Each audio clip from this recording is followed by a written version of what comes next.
Hello friends, welcome to my channel Pharmacology Concepts by Rajesh Chaudhary, and in this video I am going to discuss about the pharmacology of anti-herpes drugs, mainly the acyclovir, idoxuridine and the ganciclovir. Acyclovir is the most important drug of the anti-herpes class, therefore I discuss in detail about the acyclovir. And इससे पिछले video में हमने already बात कर चुके हैं detail process of the viral replications and the various drugs and their mode of action. And if you want to watch my previous videos regarding the pharmacology, you can check the description box below or by using this link. So now let's start the topic.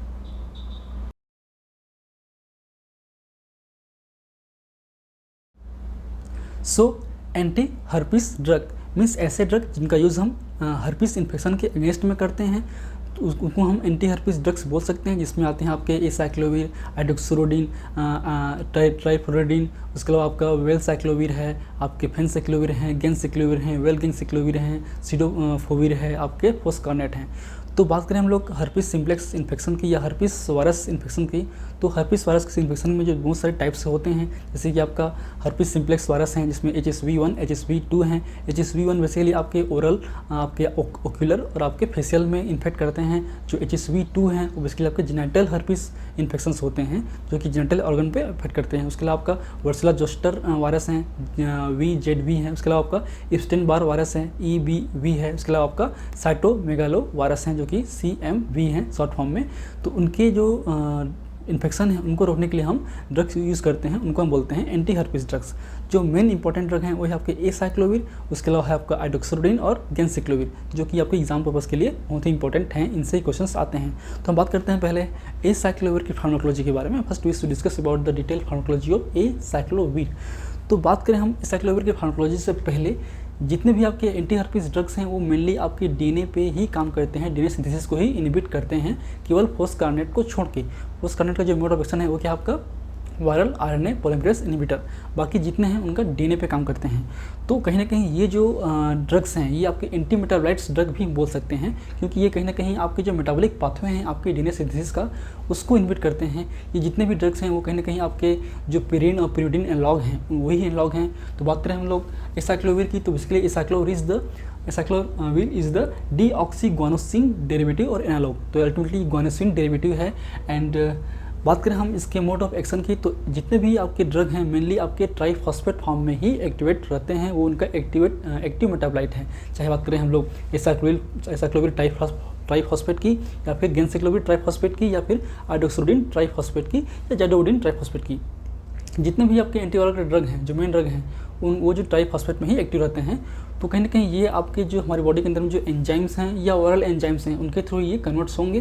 तो बात करें हम लोग acyclovir की condition की, तो acyclovir जो है जब हम इंटेक करते हैं तो वो सेलेक्टिवली जो इन्फेक्शंस हैं, जो कि वायरल इन्फेक्शन सेल हैं, उनमें वो इंटेक करते हैं, अपटेक हो जाते हैं. और उस वायरस में जो प्रेजेंस हैं, जो वायरल एंजाइम्स हैं, जो कि आपका viral specific thymidine kinase enzyme, जो कि आपके हर्पिस सिम्प्लेक्स वायरस में होते हैं. तो हर्पिस सिम्प्लेक्स वायरस में presence viral thymidine kinase enzyme के प्रेजेंस में वो फास्फोराइट होते हैं, and that convert into the acyclovir monophosphate and further converts into the acyclovir triphosphate with the help of cellular guanosine monophosphate kinase.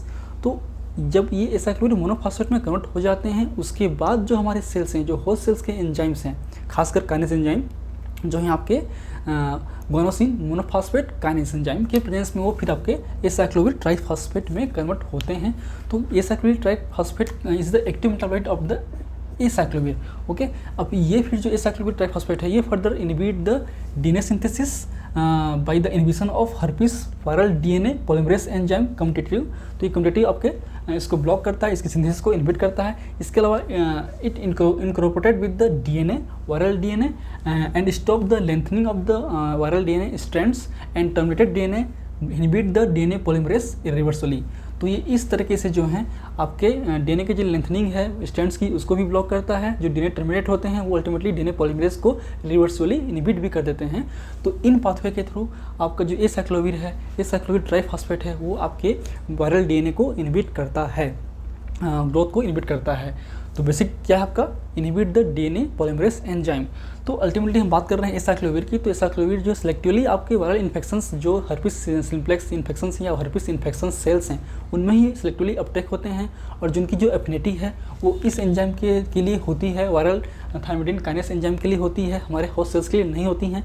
इसलिए जो toxicity है वो बहुत ही कम होती है एसाइक्लोविर की। इसलिए एसाइक्लोविर का जो इंपॉर्टेंस है वो बढ़ जाता है। एसाइक्लोविर को हम ओरल, IV और टॉपिकल तीनों तरीके से ले सकते हैं, depend on the severity of the disease और इन्फेक्शन।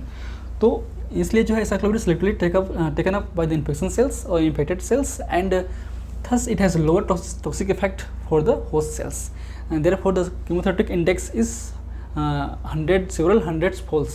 ओके, तो इसका जो कीमोथेरेपेटिक इंडेक्स है इसलिए बहुत ज़्यादा होता है, अच्छा ड्रग है। बात करें इसकी एक्टिविटी की, तो it active against the herpes simplex 1, herpes more than herpes simplex 2, more than varicella zoster equal to herpes Epstein Barr virus. तो जिसकी एक्टिविटी है सबसे हाई किस्म होती है HSV1। HSV1 जो है बेसिकली आपके ओक्यूलर, फेशियल और आपके फेस ओक्यूलर और आपके ओरल इन्फेक्शन की में होते हैं HSV1। तो इसमें मेनली एक्ट करते हैं। उसके बाद HSV2 में करते हैं, फिर आपके VZV में मतलब वर्सला जोस्टर में, फिर आपके EBV में मतलब इप्स्टेन बार वायरस में। इसका मतलब ये है कि ये जो ड्रग है एसाइक्लोविर है वो साइटोमेगालो वायरस में इफेक्ट शो नहीं करता। It has no activity on the साइटोमेगाली virus, जो कि बहुत ही इंपॉर्टेंट पॉइंट है आपके GPAT के एग्ज़ाम के लिए। GPAT एग्ज़ाम के लिए बात करें तो ये एक पॉइंट इंपॉर्टेंट हो जाता है, और एक पॉइंट इंपॉर्टेंट हो जाता है कि जिसका जो मेटाबॉलिज्म है, जो फर्स्ट मेटाबॉलिज्म है वो आपके वायरल काइनेस एंजाइम के थ्रू होता है।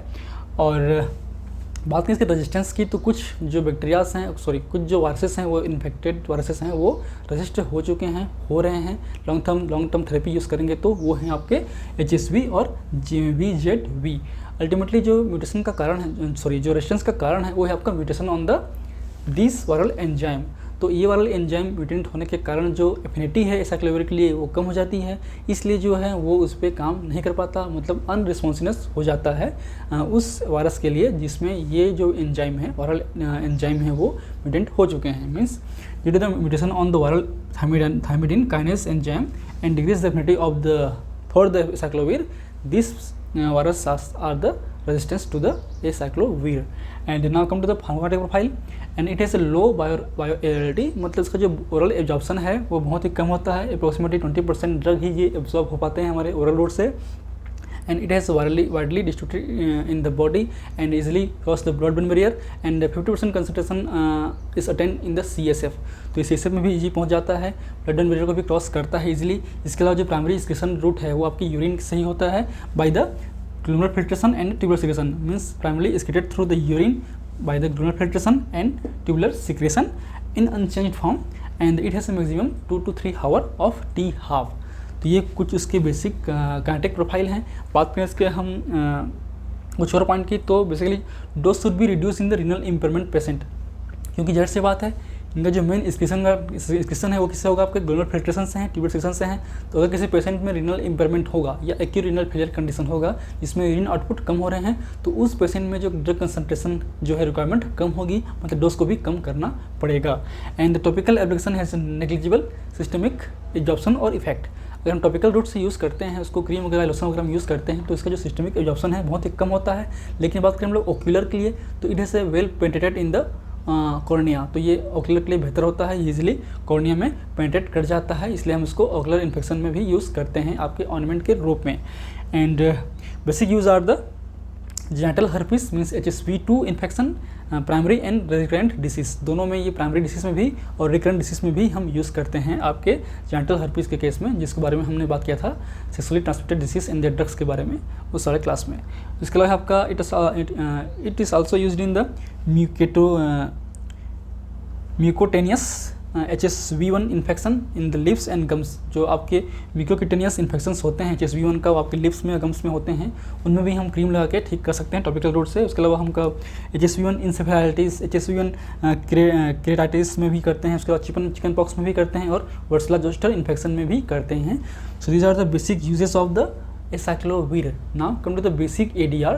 जो ADR है, साइड इफेक्ट्स हैं, वो डिपेंड करता है उसके रूट पे कि रूट हम किस रूट से दे रहे हैं। अगर हम टॉपिकल रूट से दें तो it may cause the stinging and the burning sensation on the site of application, and in case of oral route it may cause the nausea, headache, vomiting, malaise and sinus effect. बात करें हम लोग IV root की, अगर हम IV infusion दें तो basically it may cause the reducing the blood pressure means hypertension, reducing the GFR means decrease in the glomerular filtration rate mainly in the kidney disease patient, and tremors sinus में भी करते हैं, sinus के में भी effect करते हैं। तो इस सीनस में जो आपके ट्रीमर हैं, कन्वर्जन है, कोमा है, सीजर हैं, लेथार्जी हैं, ये सब कॉज करते हैं, जो कि ये डोज खत्म करने के पे हाई डोज पे ही होते हैं, और डोज हम अगर बंद करें तो ये वापस रिवर्स हो सकते हैं। So these are the basic pharmacology of the acyclovir. Acyclovir ही इंपॉर्टेंट ड्रग है आपके एंटी हर्पिस का, उससे क्वेश्चंस मेनली आते हैं।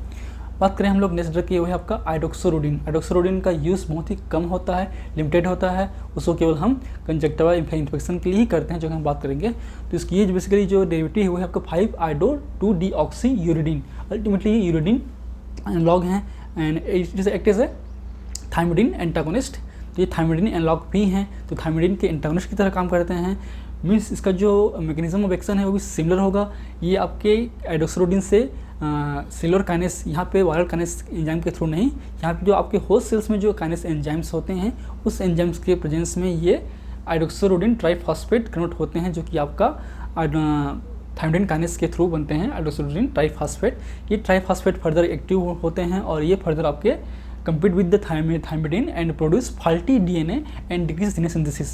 तो अल्टीमेटली ये DNA synthesis को कम करता है, DNA के फंक्शन को कम करता है, ये आपके फाल्टी ट्रांसक्रिप्शन प्रोड्यूस करता है और अल्टीमेटली फाल्टी DNA भी प्रोड्यूस करता है, जो कि काम के नहीं हैं आपके वायरल के लिए, इसलिए वायरल ग्रोथ जो है रुक जाते हैं। बात करें हम इसके यूज़ की, तो ये यूज़ बहुत ही कम करते हैं। इसको हम बेसिकली टॉपिकल रूट से यूज़ करते हैं। 0.5% eye ointment for the keratoconjunctivitis में ही यूज़ करते हैं। इसका इसलिए यूज़ नहीं करते क्योंकि जो टॉक्सिसिटी है बहुत ज़्यादा होती है अगर हम ओरल या IV से लें, क्योंकि ये जो है हमारे होस्ट सेल्स को भी, होस्ट सेल्स के DNA को भी अफेक्ट करता है, इसलिए हम इसका यूज़ जो है केवल टॉपिकल रूट से करते हैं आई इन्फेक्शन के अगेंस्ट में। So these are the basic things about the idoxuridine, and it was a first pyridine antiviral antimetabolite drug. ठीक है, तो ये कुछ आपके इंपॉर्टेंट पॉइंट हैं आपके आइडोक्सोरोडिन के। And next is the ganciclovir. Ganciclovir basically ये एसाइक्लोविर एनालॉग, जो इसका जो एक्टिविटी है कम्प्लीटली आपके एसाइक्लोविर की तरह ही होती है, इसका मोड ऑफ एक्शन वगैरह, लेकिन जो इसका यूज़ है वो डिफरेंट होती है, जो सेलेक्टिविटी है वो अलग होती है।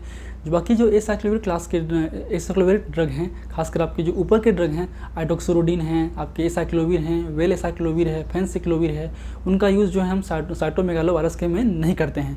लेकिन गेनसेक्लोविर से जो नीचे के ड्रग हैं, जब आप पढ़ेंगे क्रिएटिविटी में क्लासिफिकेशंस में, इसमें आपके गेनसेक्लोविर हैं, वेल गेनसेक्लोविर हैं, आपके सिडोफुविर है, आपके सेफोस्कार्नेट हैं, इनका यूज़ हम साइटोमेगाली में करते हैं। तो basically it's is similar as acyclovir aspect it is used mainly in the cytomegaly infection. But इसके अलावा जो बाकी जो और इन्फेक्शंस हैं, चाहे HSV1 है, HSV2 हो, वर्सला जोस्टर हो, उनमें भी ये काम करता है, लेकिन जो यूज़ बेसिकली आपके साइटोमेगाली में ही करते हैं, क्योंकि जो इसकी टॉक्सिसिटी है वो ज़्यादा होती है, इसलिए हम एसाइक्लोविर को ही प्रीफर करते हैं। बात करें इसके मोड ऑफ एक्शन की, तो mode of action is similar as the acyclovir, means ये भी आपके इंटेक करने के बाद जो वायरल सेल्स हैं, वायरल इन्फेक्शन सेल्स हैं, उनमें ये इंटेक होंगे, अपटेक होने के बाद ये उनमें प्रेजेंस जो वायरल एंजाइम्स हैं, खासकर वायरल थायमिडिन काइनेस एंजाइम के प्रेजेंस में ये गेनसेक्लोविर मोनोफॉस्फेट में कन्वर्ट्स होंगे। ये फिर आपके सेलुलर काइनेस एंजाइम के थ्रू गेनसेक्लोविर ट्राइफॉस्फेट में कन्वर्ट्स होंगे। ये फिर triphosphate is the active metabolite of the ganciclovir, and basically it also inhibits the DNA polymerase enzyme as similar as the acyclovir. तो ये भी तरीके से DNA पॉलीमरेज एंजाइम को ही इनहिबिट करेगा एसाइक्लोविर की तरह। बात करें इसकी टॉक्सिसिटी की, साइड इफेक्ट्स की, तो main side effect is the bone marrow depression, bone marrow toxicity. इसलिए इसका यूज़ जो है हम बाकी में नहीं करते हैं, कुछ लिमिटेड ही करते हैं। बाकी छोटे मोटे जो और ADR हैं, साइड इफेक्ट्स हैं, जैसे कि आपका नोजिया, वोमिटिंग, हेडेक, सिनस कन्फ्यूजन वगैरह इसमें होते ही हैं, लेकिन जो मेन है आपका वो है आपका बोन मेरो डिप्रेशन, उसकी वजह से इसका यूज़ कम हो चुका है। बात करें इसके कार्डियक प्रोफाइल की, तो आपका जो ये ड्रग है it has a low bio availability, oral bio availability only less than 10%, तो 10% होता है, इसलिए हम इसका यूज़ ओरल रूट के थ्रू नहीं करते हैं। जिसका जो प्रो ड्रग है, जो कि आपका वेल गेनसेक्लोविर है, उसको हम करते हैं क्योंकि उसका जो एब्जॉर्प्शन रेट है वो अच्छा होता है। बात करें इसके एक्सक्रीशन की तो ये अल्टीमेटली यूरिन के थ्रू ही होते हैं और टी हाफ जो मैक्सिमम है 2 to 4 आवर होता है। लेकिन जो साइटोमेगाली वायरस इन्फेक्टेड सेल्स हैं उनमें प्रेजेंस आपकी गेंसिक्लोविर का जो टी हाफ है वो 24 आवर्स से भी अधिक होता है। That is the most important point. And now come to the use of this drug. तो basically this drug is used in the और against the साइटोमेगाली virus infection in mainly in the immunocompromised patient like AIDS और organ transplantation patient। इनका जो use है वो हम साइटोमेगाली में करते हैं। जो इम्यूनोकम्प्रोमाइज पेशेंट हैं, खासकर एड्स वाले पेशेंट हैं या फिर जो ऑर्गन ट्रांसप्लांट करा चुके हैं, उनमें भी हम यूज़ करते हैं। So these are the basic things about the ganciclovir and these are the basic pharmacology of the all और main anti herpes drugs acyclovir, idoxuridine and the ganciclovir. एंड सारा जो मटेरियल हमने KDD से लिया है, आप उसको रेफर कर सकते हैं। And if you want to note this lecture, please take a screenshot, and in my upcoming class I will discuss the anti-influenza drug like N1-tedine and the Rimantadine. So in last, if you like my videos, please press the like button, share with your friend, and any feedback please comment in the comment section. Thank you, keep watching.